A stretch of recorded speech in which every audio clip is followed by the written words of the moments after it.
Futbol muxlislari uchun kutilgan kun yetdi. Bugun 2025-2026 yilgi UEFA Chempionlar Ligasi yangi mavsumiga start beriladi. Birinchi turdanoq futbol ishqibozlarini quvontiruvchi qator qiziqarli bellashuvlar kutib turibdi. Toshkent vaqti bilan 21:45 da Ispaniyaning jangovar Atletik jamoasi Londonning qudratli Arsenaliga qarshi maydonga tushadi. Shu vaqtda Niderlandiyada PSV o'z uyida Unionni qabul qiladi. Tungi bellashuvlar soat 00 da start oladi. Benfica Portugaliyada Ozarbayjonning Qorabog' klubini sinab ko'radi.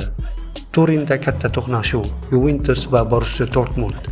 Madridda esa eng kutilgan o'yin Real Madrid afsonaviy Marsel bilan maydonga tushadi.